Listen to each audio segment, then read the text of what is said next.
Political theory നോക്കുകയാണെങ്കിൽ അതിൻ്റെ അടിസ്ഥാന സിദ്ധാന്തങ്ങൾ നോക്കുകയാണെങ്കിൽ റൈറ്റ് ടു പ്രോപ്പർട്ടി ഒക്കെയാണ് പ്രധാനം അല്ലെ. പ്രോപ്പർട്ടിയാണ് എൻ്റെ ഒരു പ്രധാനപ്പെട്ട ഒരു സംഗതി. അതായത് സ്വത്തിന് വേണ്ടിയിട്ടാണ്, അതിൻ്റെ സംരക്ഷണത്തിനാണ് സ്റ്റേറ്റ് നിലനിൽക്കുന്നത്. അപ്പോൾ ലോക്കിൻ്റെയൊക്കെ സിദ്ധാന്തം നോക്കിയാൽ അങ്ങനെ തന്നെയാണ്. കാരണം സ്റ്റേറ്റ് ചെയ്യേണ്ടത് നിങ്ങളുടെ സ്വത്ത് സംരക്ഷിക്കലാണ്. സ്വത്ത് തമ്മിലുള്ള തർക്കങ്ങളില്ലാതിരിക്കുകയും സ്വത്ത് സംരക്ഷിക്കും, പ്രൈവറ്റ് പ്രോപ്പർട്ടി സംരക്ഷിക്കാൻ വേണ്ടിയാണ് സ്റ്റേറ്റ്. അതിനപ്പുറത്തുള്ള അത് മാത്രമല്ല, അത് അതിൻ്റെ റോള് വളരെ മിനിമലാണ് എന്നാണ് അവരുടെ വാദം. കാരണം അതിനപ്പുറത്തേക്ക് പോകേണ്ട കാര്യമൊന്നുമില്ല. അപ്പോൾ ഈ കാണ്ടിനെ പോലുള്ള ആളുകളൊക്കെ പറയുന്നുണ്ട്, അവരൊക്കെ സോഷ്യൽ കോൺട്രാക്ട് തിയറിയുടെ ആളുകൾ തന്നെയാണ്. കാണ്ട് പറയുന്നൊരു കാര്യം, ഈ സ്റ്റേറ്റ് ഇങ്ങനെ ഈ ആളുകളുടെ ക്ഷേമമൊന്നും നോക്കേണ്ട കാര്യമില്ല, അതിൻ്റെ ആവശ്യമൊന്നുമില്ല. ആളുകളുടെ ക്ഷേമം നോക്കലോ ആളുകൾക്ക് സന്തോഷം, ഹാപ്പിനെസ് ഒന്നുമല്ല, യൂട്ടിലിറ്റേറിയൻ രീതിയിലുള്ള ഹാപ്പിനെസ് ഒന്നും സ്റ്റേറ്റിൻ്റെ അല്ല. സ്റ്റേറ്റ് ചെയ്യേണ്ടത് ചെറിയ മിനിമം കാര്യം മാത്രമാണ്. അല്ലാണ്ട് നിങ്ങൾ ഈ പറഞ്ഞ തർക്കമൊന്നുമില്ലാതെ നിൽക്കുക, ഓക്കെ, ഒരു മധ്യസ്ഥം വഹിക്കുക എന്നുള്ളത് മാത്രമാണ് സ്റ്റേറ്റിൻ്റെ റോൾ. അല്ലാണ്ട് ആളുകളെ ഹാപ്പിയാക്കുക, സന്തുഷ്ടമാക്കുക. ഇപ്പോൾ മോഡേൺ വെൽഫെയർ സ്റ്റേറ്റ് എന്നൊക്കെ പറയുന്ന ആശയത്തിന് ശരിക്കും കാണ്ട് എതിരായിരുന്നു, ഇവരൊക്കെ എതിരാണ് ഒരു തരത്തിൽ. കാരണം അതൊന്നല്ല സ്റ്റേറ്റിൻ്റെ കൺസേൺ എന്ന് പറയുന്നത്. ആളുകൾക്ക് സന്തോഷിക്കാനുള്ള അവകാശമുണ്ട്, ആളുകൾക്ക് സന്തോഷമുണ്ട്, ആളുകൾക്ക് ഫ്രീഡം ഉണ്ട്. അവർ തമ്മിൽ വഴക്കൊന്നുമില്ലാതെ നോക്കിയാൽ മതി, വേറെ ഒന്നും ചെയ്യേണ്ട കാര്യമില്ല. നിങ്ങൾ അവരെ പ്രൊട്ടക്ട് ചെയ്യുകയോ അല്ലെങ്കിൽ അവരെ പ്രൊട്ടക്ട് ചെയ്യല്ല, അവരെ സന്തോഷിപ്പിക്കുകയോ വെൽഫെയർ ഉറപ്പുവരുത്തുക, ഇതൊന്നും ആവശ്യമില്ല. അപ്പോൾ സ്റ്റേറ്റിനെ കുറിച്ചുള്ള ഇങ്ങനെയുള്ള പല ധാരണകൾ അതിൻ്റെ ഉള്ളിൽ തന്നെയുണ്ട്. ഞാൻ ഈ പറഞ്ഞ നാരേറ്റീവിൻ്റെ ഉള്ളിൽ തന്നെ പലതരത്തിലുള്ള സാധനങ്ങളുണ്ട്. മാത്രമല്ല അതിൽ ഈ പറഞ്ഞ ആശയങ്ങൾ തമ്മിലും പരസ്പരം ഭിന്നമാണ്. അപ്പോൾ ഒറ്റ ഇതിൽ തന്നെ മുഴുവൻ ഒതുക്കാൻ കഴിയുമെന്ന് ഞാൻ വിചാരിക്കുന്നില്ല. ഞാൻ അതിൻ്റെ കോണ്ടെക്സ്റ്റിൽ ചിലപ്പോൾ പ്രധാനമായി വരുന്ന ഒരു ആശയം പറയാം. ഇപ്പോൾ ഇമ്മാനുവൽ കാണ്ടാണ് ഒരു പക്ഷേ ഏറ്റവും പ്രധാനമായിട്ട് ഈ നിങ്ങളുടെ ഡ്യൂട്ടി ടു ഒബേ എന്ന് പറയുന്നത്, രാഷ്ട്രത്തെ അനുസരിക്കാനുള്ള ബാധ്യത എന്ന് പറയുന്നത്, സ്റ്റേറ്റിനെ അനുസരിക്കാനുള്ള ബാധ്യത, ഒബേ ചെയ്യാനുള്ള ബാധ്യത, എത്തിക്കലായിട്ടുള്ള വെർച്യു അതിനെ മുന്നോട്ട് വയ്ക്കുന്ന ഒരാൾ ഇമ്മാനുവൽ കാണ്ടാണ്. പക്ഷെ ഇമ്മാനുവൽ കാണ്ടിനെ ആണ് വാട്ട് ഈസ് എൻലൈറ്റൻമെന്റ് എന്ന് പറയുന്ന വളരെ പ്രസിദ്ധമായ പ്രബന്ധം തയ്യാറാക്കിയിട്ടുണ്ട്. അതിൽ എൻലൈറ്റൻമെന്റ് എന്താണെന്നുള്ള ചോദ്യത്തിന് കാണ്ട് നൽകുന്ന മറുപടി, dare to use your reason, dare to think, to use your rationality. ഇതാണ് എൻലൈറ്റൻമെന്റിന്റെ മുഖമുദ്ര.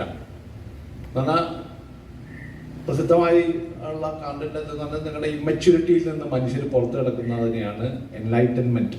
നമ്മൾ ജീവിക്കുന്ന not in the age of enlightenment but enlightened age എന്നാണ് കാണ്ട് പറയുന്നത്. അതായത് ചെറിയ കുട്ടിക്ക് അവരുടെ റീസൺ സ്വതന്ത്രമായിട്ട് അവർക്ക് തന്നെ ഉപയോഗിക്കാൻ കഴിയില്ല, വേറെ ആൾ പറഞ്ഞ് അനുസരിക്കാനേ കിട്ടും.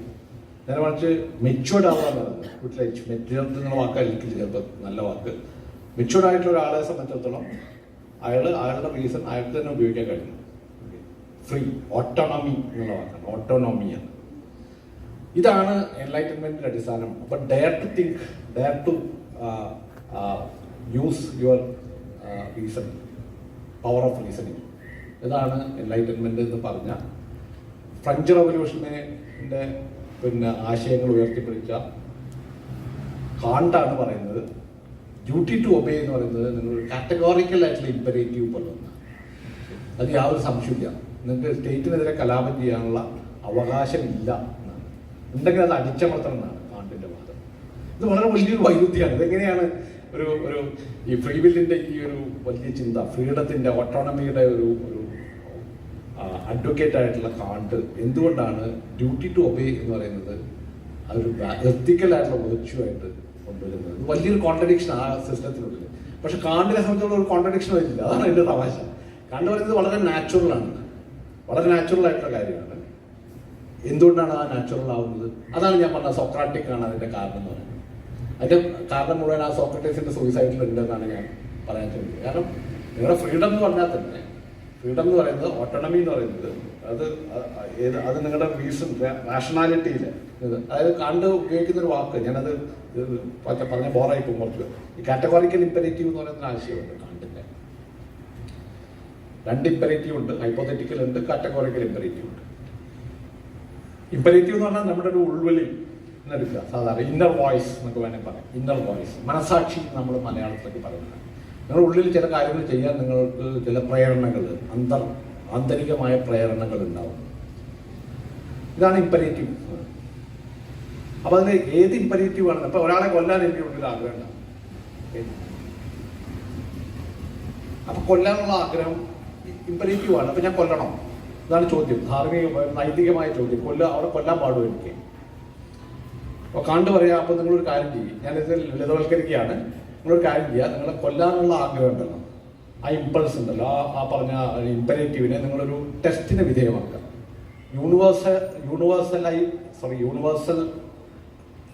യൂണിവേഴ്സലൈസ് ചെയ്യുക. യൂണിവേഴ്സലൈസിബിലിറ്റി എന്ന് പറയുന്ന ആണ് കാണ്ട് ഉപയോഗിക്കുന്നതാണ്.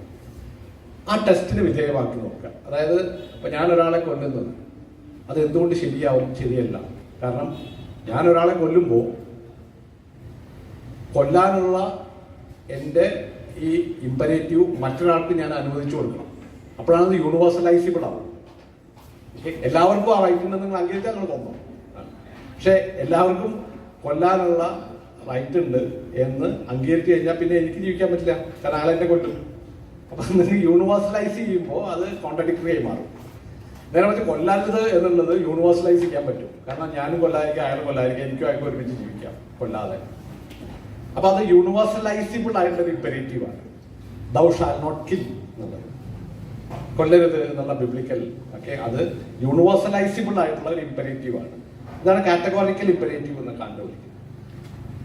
അങ്ങനത്തെ യൂണിവേഴ്സലൈസ് ചെയ്യാവുന്ന കാറ്റഗോറിക്കൽ ഇമ്പരേറ്റീവ് എന്ന് പറയുന്ന വിളിക്കാവുന്ന ഒരു സ്റ്റാറ്റസ് ആണ് ഡ്യൂട്ടി ടു ഒബേ എന്നുള്ളതിന് കണ്ടുകൊടുക്കുന്നത്. സ്റ്റേറ്റിനെ ഒബേ ചെയ്യുക എന്നുള്ളത് നിങ്ങളുടെ ഒരു ഇമ്പരേറ്റീവ് ആണ്. അതൊരു കാറ്റഗോറിക്കൽ ഇമ്പരേറ്റീവ് ആണ്. കാരണം ഒബേ ചെയ്യാതിരുന്നാൽ നിങ്ങൾ മറ്റൊരാളെ ഒബേ ചെയ്യാൻ അനുവദിക്കുക, ഡിസൊബേ ചെയ്യാൻ അനുവദിക്കുക എന്നാണ്. മറ്റൊരാൾ നിങ്ങൾ ഡിസൊബേ ചെയ്യുന്നതിന് സിസ്റ്റം ഇല്ല. ഇതാണ് സോക്രട്ടീസ് പറഞ്ഞത്. സിസ്റ്റം ഞാൻ ഉണ്ടാക്കിയതാണ്, എന്റെ തന്നെ രൂപമാണ് സിസ്റ്റം, ഞാൻ തന്നെയാണ് ഈ സിസ്റ്റം. അപ്പൊ ഈ സിസ്റ്റത്തിൽ നിന്ന് ഒളിച്ചോടുക എന്ന് പറഞ്ഞിട്ടുണ്ടെങ്കിൽ ആ സിസ്റ്റം ഇല്ലാതാവാന്നായിരുന്നു. സിസ്റ്റത്തെ എതിർക്കുക എന്ന് പറഞ്ഞാൽ ആ സിസ്റ്റം ഇല്ലാതാവാന്ന്.